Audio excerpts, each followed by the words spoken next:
afternoon, everyone.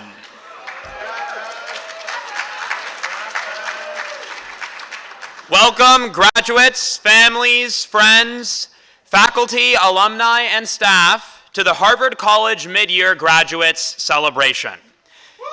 This event, which is a long-standing tradition organized by the Harvard Alumni Association, is an opportunity for us to recognize and celebrate the achievements of the November 2023 graduates who completed their courses over the summer, and the March 2024 graduates who will complete their academic studies this semester. My name is Fez Zuffer, and I'm the first marshal of the senior class of 2024 class committee. I'm joined today by Mr. Chubi Uche, the second marshal on this year's committee, and the two of us will serve as your MCs for today's program. Class committees are formed in the senior year, continue into alumni life, and connect classmates to each other and to Harvard. Whether you affiliate with the class of 2024, class of 2023, or another year, your class committee is in charge of supporting you into alumni life. And now, I'm excited to kick off the program. Our first speaker will be Rakesh Khurana, Denoff Dean of Harvard College, Marvin Bower Professor of Leadership Development at Harvard Business School, Professor of Sociology in the Faculty of Arts and Sciences, and last but not least, the greatest selfie taker this campus has ever known. Please join me in welcoming Dean Khurana.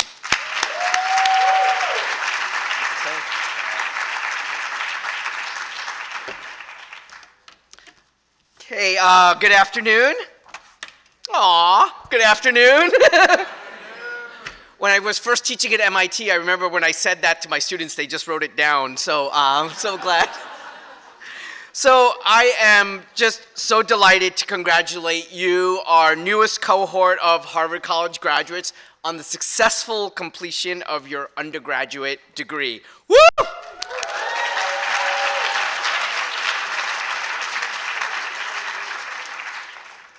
Parents, guardians, family, professors, tutors, resident deans, faculty deans of houses, and friends of our graduates, I'd like to take this opportunity to also acknowledge each of you and what you have done to support our scholars over the past several years. On behalf of the college and the students, I thank you for all your love, support, and good work. It's by now a cliche to say that these last few years have been like no other in recent memory. Today, as we celebrate your many accomplishments, we also cannot look away from the challenges so many in our world face. The heartbreaking losses from war and conflict, rebuilding from COVID-19, the threats to democracy by authoritarian and populist regimes, the ongoing racial and economic injustices, or the threats to our natural world. It's difficult to look away from the trauma, the violence, and the fear that threaten our collective future. There's so much that we can't predict about the future, about our democracy, about how we will bridge our differences, and how we will take better care of our planet. But throughout these past few years, as the daily headlines have threatened to numb us to the challenges of this moment, you continue to move forward. Forward with your scientific research, with creating art and writing, with your activism, and with your commitment to our Harvard community. The only thing that is certain is that we can shape our future.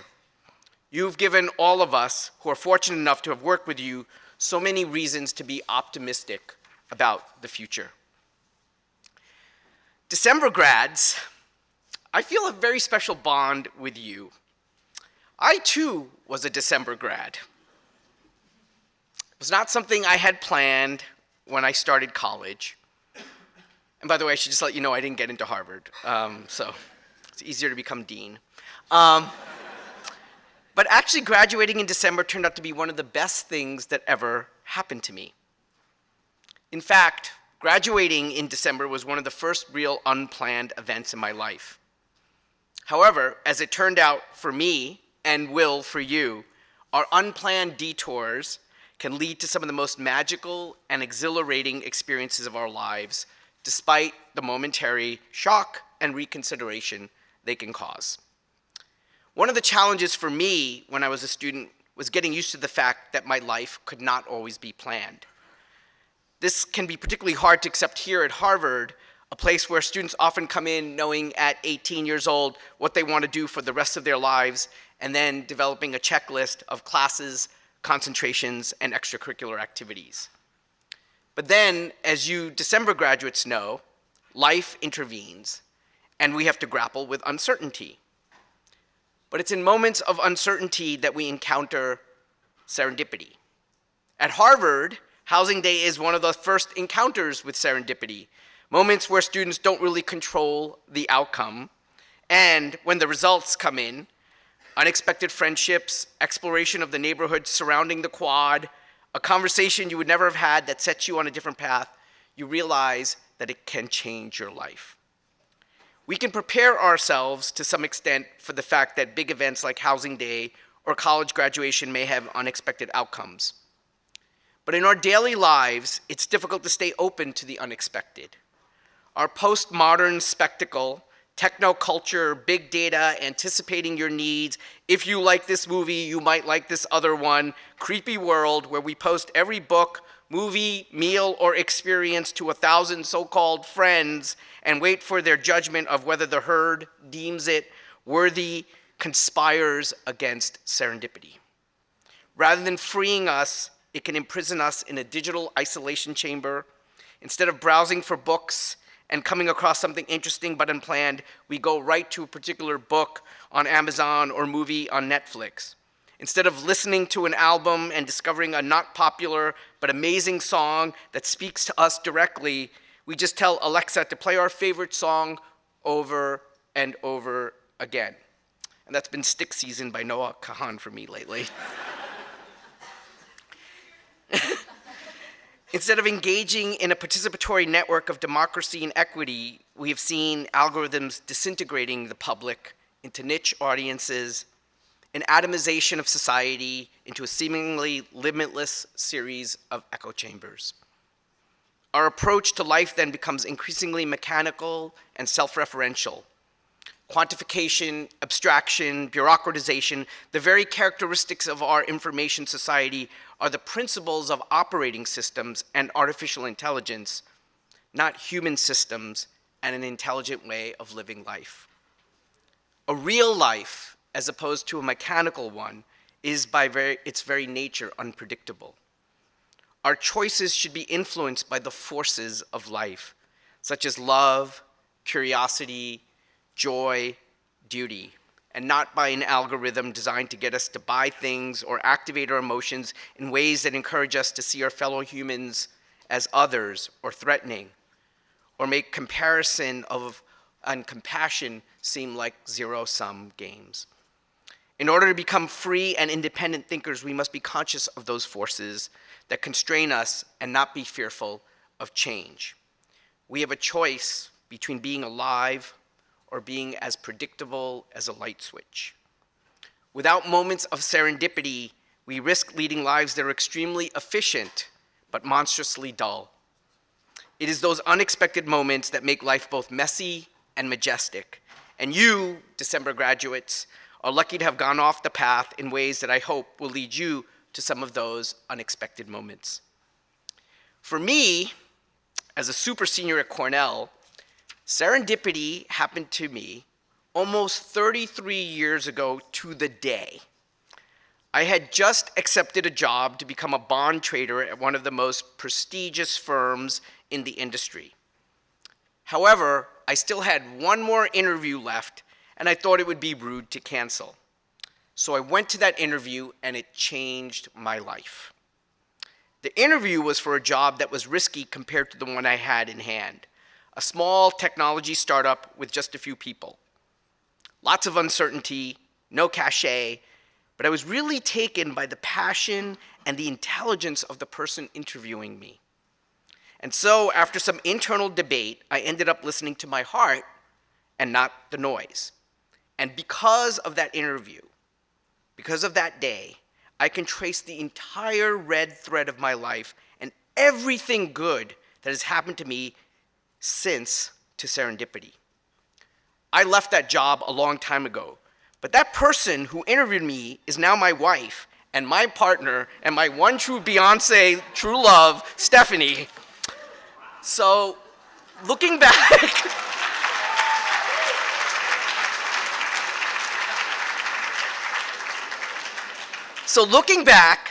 I can see the thread connecting these experiences.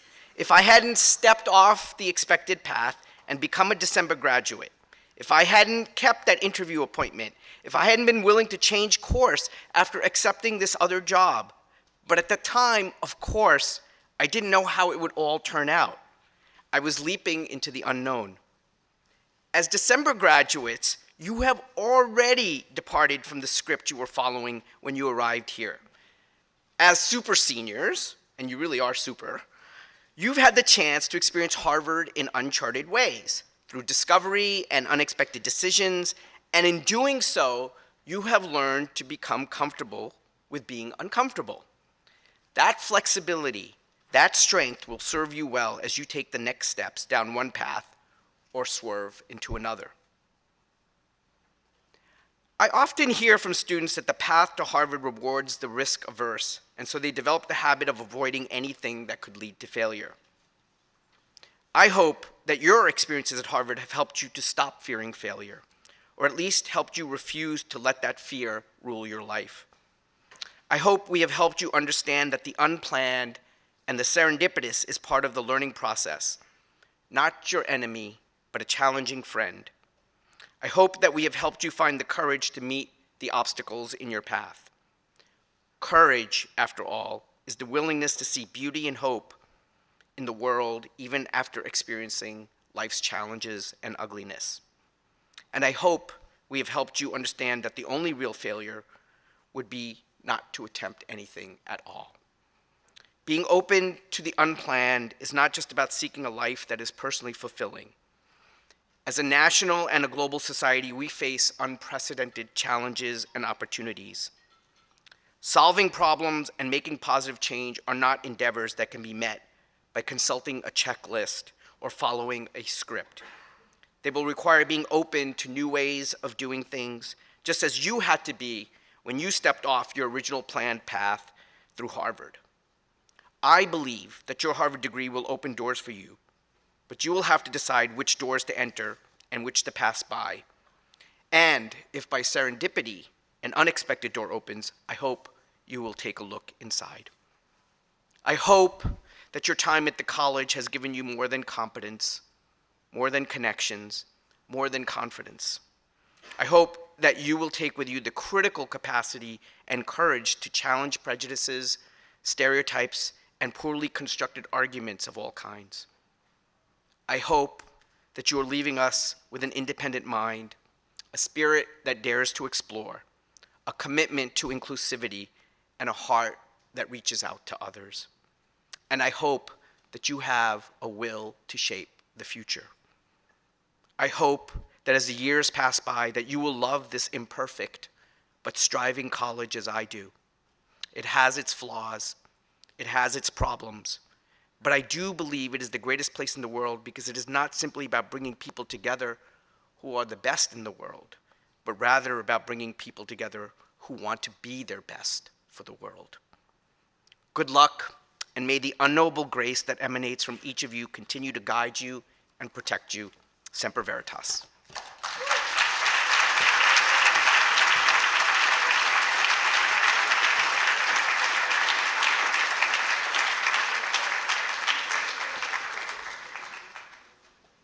Wow, that was beautiful. Thank you, Mr. Dean Karana. That was awesome. Okay, my name is Chubi Uche, second class marshal of the class of 2024. And I have the honor of introducing our student reflection speaker, roster number 24, the backbone of Harvard women's soccer, the founder of Goose's Hot Goss, your #1 rap Spotify playlist, the queen of Cabot, Miss Megan Mackey. Please join me in welcoming Megan as our next speaker.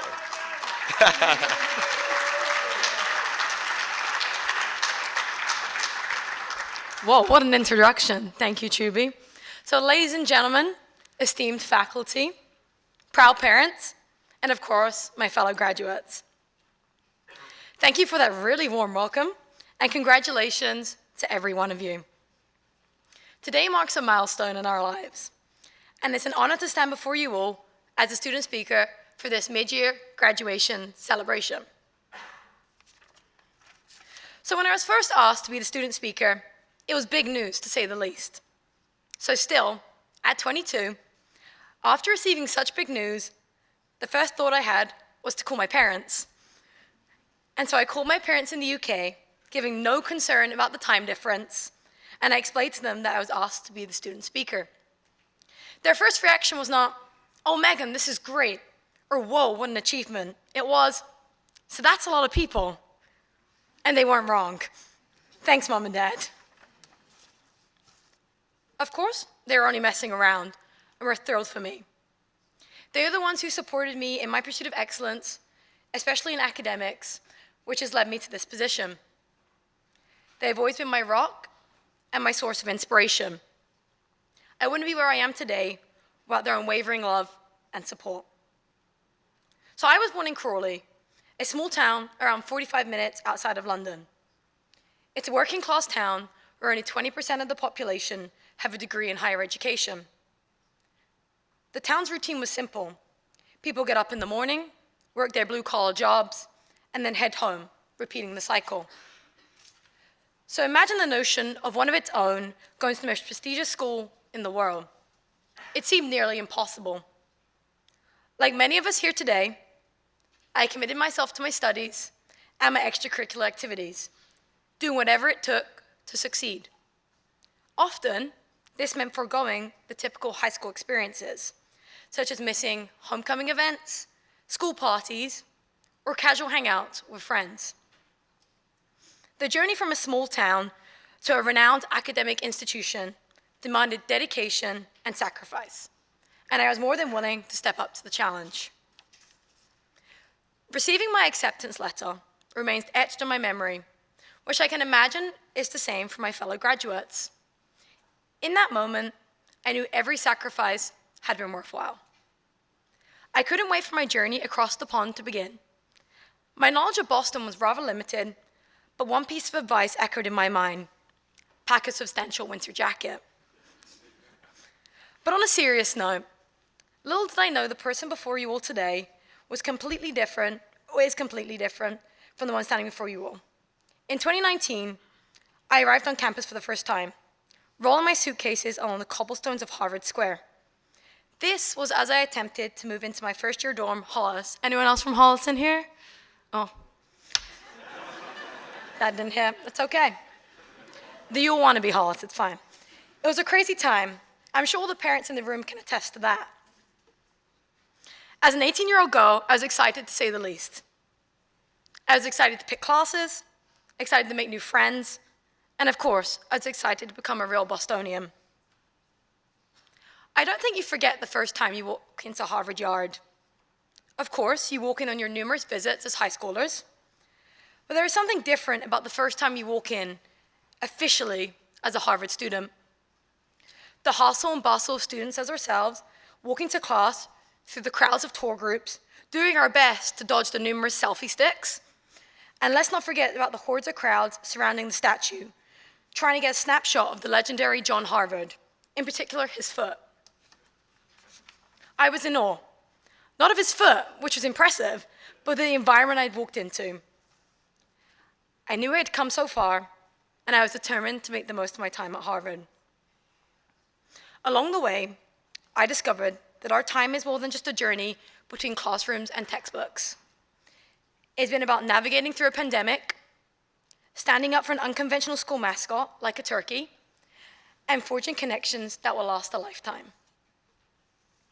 We, as graduates from Harvard University, are a testament to resilience, adaptability, and the power of collective spirit.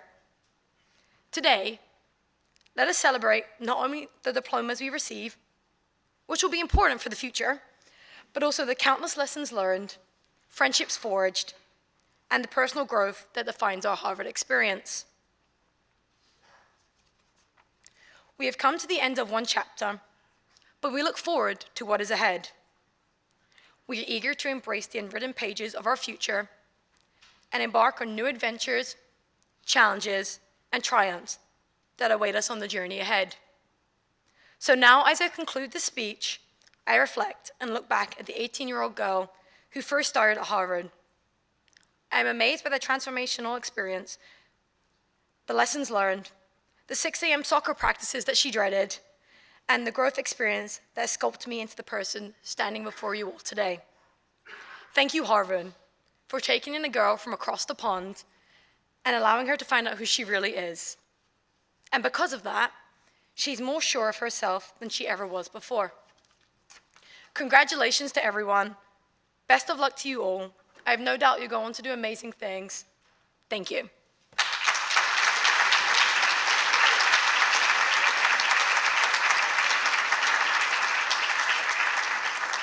Thank you, Megan. Okay, next we will hear from Sarah Carmone, Associate Vice President and Executive Director of the Harvard Alumni Association, who will welcome you all into the alumni community. Please join me in welcoming Sarah.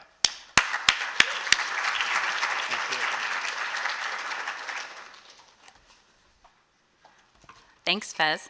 I'm so happy to be here with all of you today and to celebrate all 200 of you who are finishing your studies. My role today is incredibly simple. It is to congratulate you and to welcome you to the Harvard alumni community.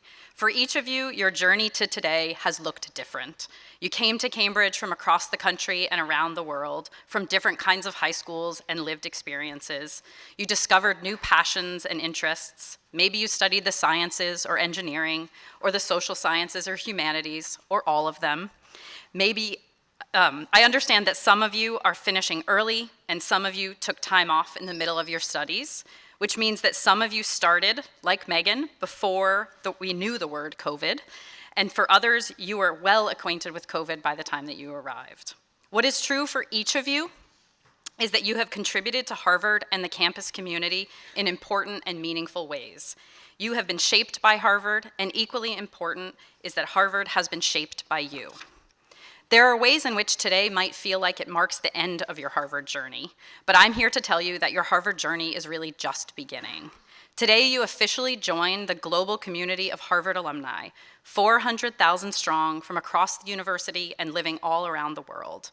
Our alumni are an incredibly important and invaluable part of the greater Harvard community. The Harvard Alumni Association exists to keep you connected to Harvard and to one another. I hope you all consider staying engaged, and there are many ways to do just that. And our goal and our role is to make that easy for you. So as a starting point, you could connect with alumni from across the university through our online directory. This will be an invaluable resource to you in the future. You'll want to keep your information updated and share information about where you are and what you're doing. That's a great way to ensure that people can find you and that we can find you and invite you to all of our events and activities.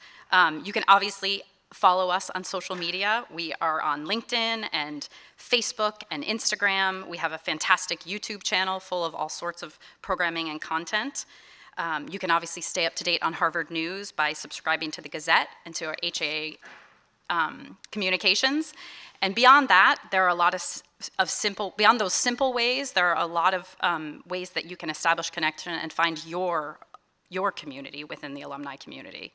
As mid-year graduates, you find yourself in an unusual spot. What is your class year?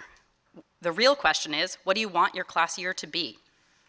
Will you choose to connect, to be affiliated with the group, this class with which you started, or the class with which you're ending your time on campus? Or maybe you don't know, and that's okay too.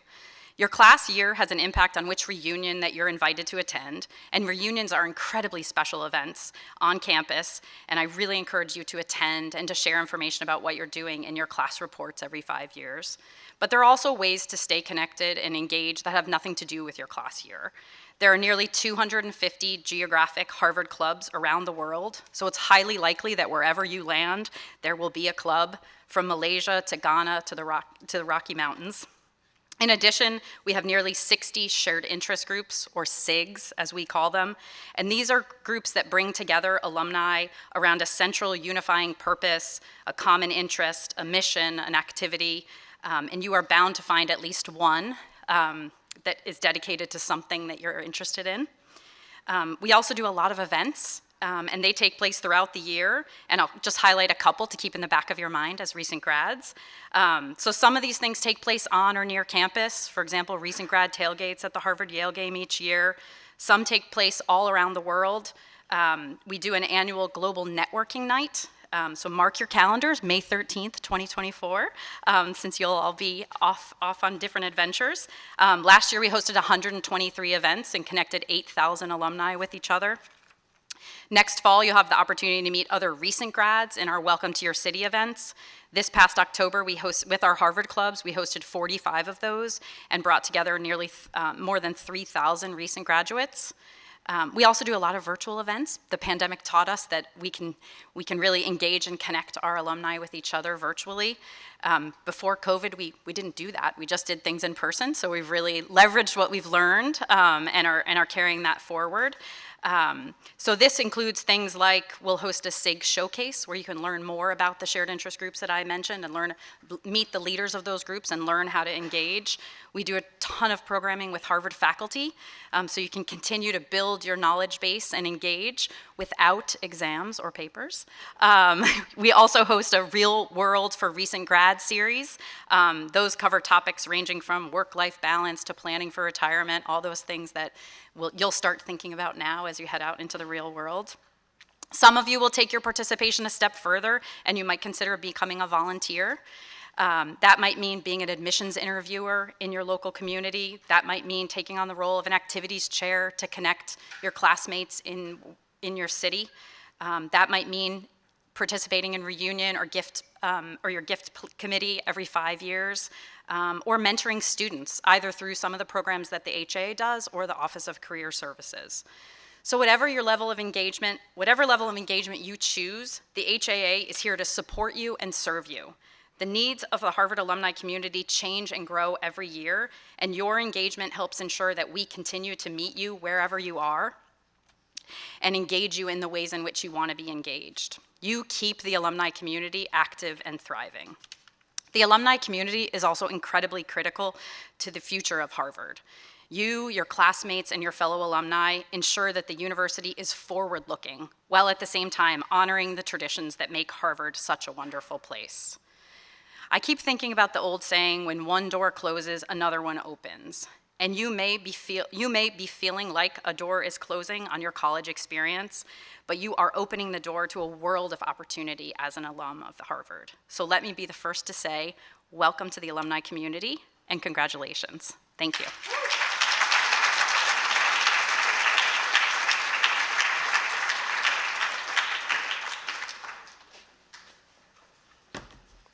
That was so cool. Okay, alrighty. Okay, next we're gonna hear from Maya Jasanoff, class of '96. We have a star-studded roster today, guys. The XD and Nancy Yang Professor of Arts and Sciences, Coolidge Professor of History, and resident faculty at the Minda de Gunsberg Center for European Studies. I hope I pronounced that correctly. Please join me in welcoming Professor Jasanoff.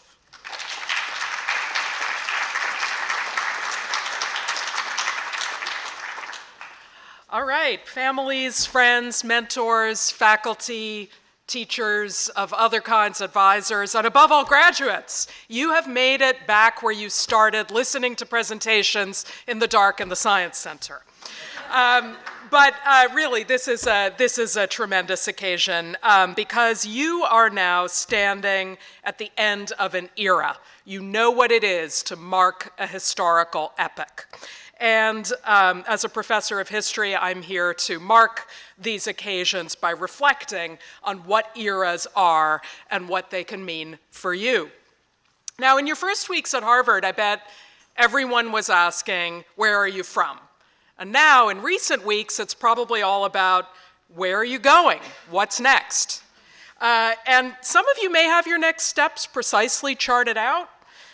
Some of you may not have your next steps precisely charted out, and whether or not you think you know what's next, I can guarantee you that the one thing you can be certain of is that everything is going to change. As a historian, I think a lot about change. I even thought about changing my speech after Dean Khurana said most of what I was planning to say. But I think about how different your Harvard experience has been from mine. Mine was at the end of the last century. If you want to talk about eras, that was another one.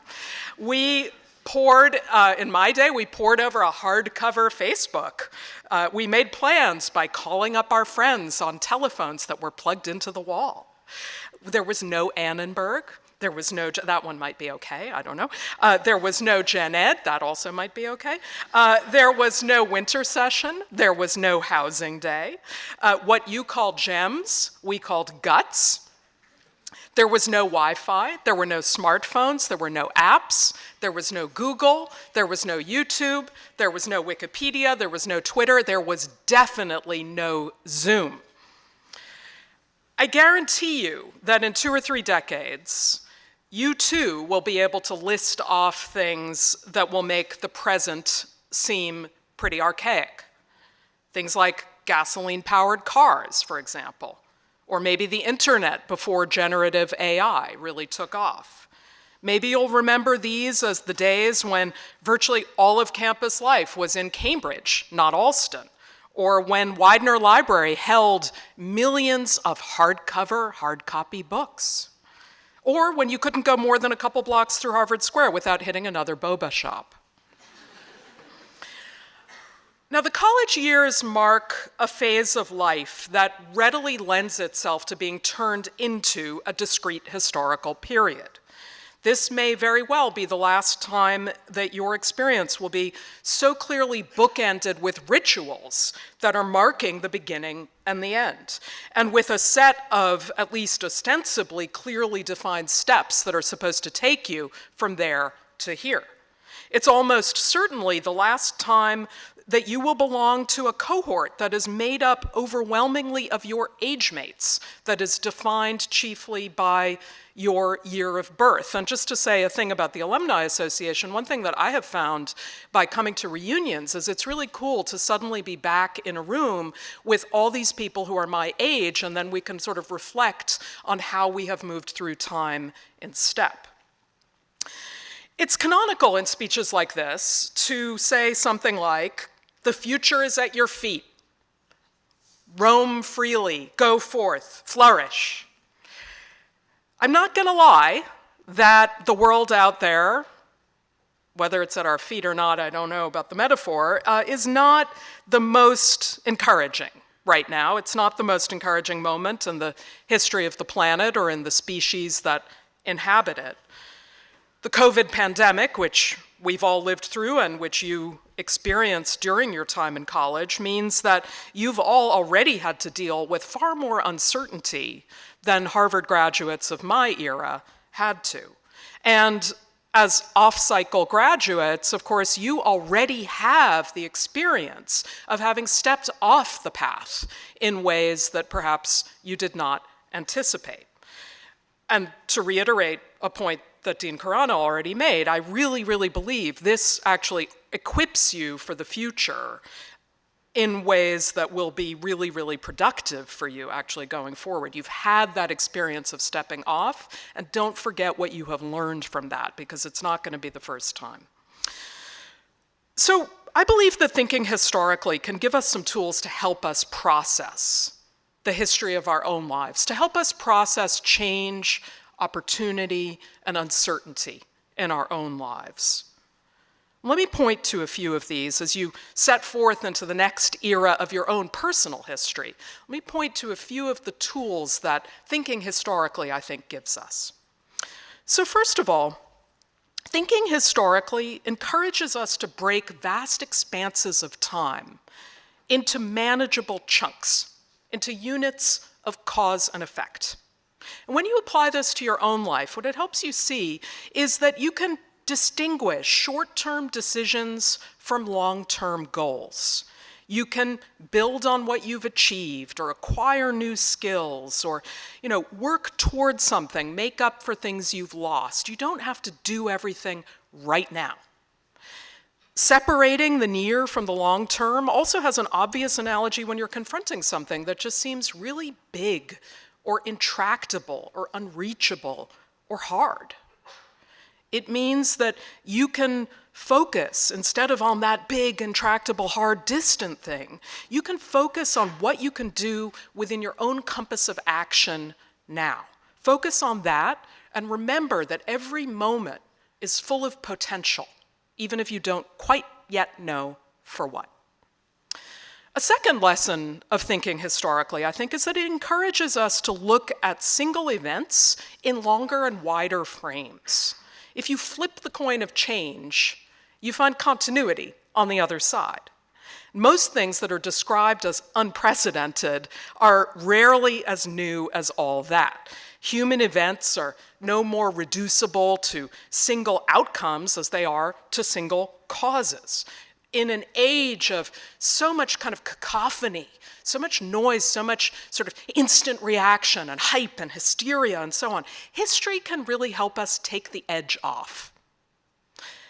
What's the life lesson of this? Well, you're Harvard graduates. You, I'm guessing, have a robust sense of ambition and aspiration and possibility, as well you should. But as Harvard graduates, you may also struggle at times with high expectations, with self-doubt, with fear of failure or disappointing people around you. And it can be hard to gauge the full significance of things right in the moment. So the lesson here, I think, is that if you remember the comforts of continuity in the moments of difficult disruption, and when you remember the possibility of change when the here and now seems bleak, you can find some sort of equilibrium and balance. The third thing that I think thinking historically can be helpful for is it sort of vaccinates us against the sometimes paralyzing qualities of uncertainty. Uncertainty can be really exhilarating sometimes, and it can be really paralyzing at others. And I suspect that you have all had experiences with both of these things. After you walk out of here today, all kinds of things are going to happen to you that you cannot predict. Some of them are going to be wonderful and joyous and rich with fulfillment. And I hope most of them are that for you. Some of them will be disturbing or painful, or just very sad and difficult. Just do not spend too much time fighting the uncertainty itself, because you can't win fighting uncertainty. Make friends with it instead. This can free you from frustration when the steps you take forward somehow end up setting you back, or when bad things happen for seemingly no good reason. But if you focus instead on processing the effects, I think you can find yourself in a better place, to be kind, to be tolerant, to be compassionate, especially to yourself. We call graduation commencement, partly because we call everything at Harvard by funny words that are just different from the way other people use them. But we call it commencement because this ending is also a beginning. And I think this kind of rounds up something really important about history: beginnings and ends, doors opening, doors closing, the cliches and the metaphors go on. But I just want to say, to close, that thinking historically is also thinking with curiosity, because it's about wondering how things connect to each other across time, how the endings and the beginnings link together. So my very closing advice to you is to use curiosity as your lodestar. You will never have all the answers. No one will. I don't believe them when they say they do. But in the long game, I guarantee you that the most fulfilling thing is to keep on asking the questions. The future is at your feet. Roam freely and flourish, and go out there and make history. Congratulations.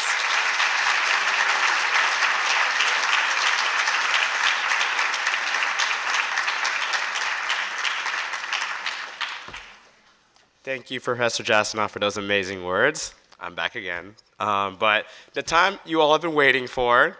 So thank you all to our amazing speakers that we had today. It was truly an amazing experience to be able to witness this. But now it's time for our graduates. So I'm gonna need everyone to make some noise. We're gonna celebrate. It's time to get hyped. But congratulations to all of our mid-year graduates. Come on, guys.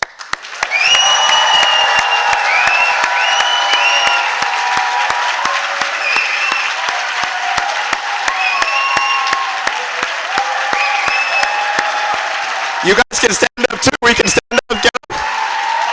Up, up, up. Come on, rise up, guys. Come on, guys. We gotta rise up, rise up.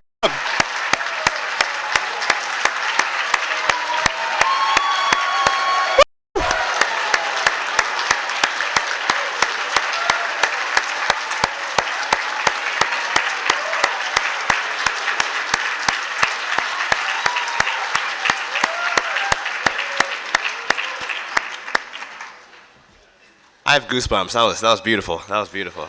I am impressed. Thank you all. But once again, congratulations to our graduates, and I'm so proud of you guys. And but with that being said, thank you all for joining. A reception will be held from 4 to 5 in Cabot Science Library, which is out that door into the foyer. But thank you all so much, and congratulations once again.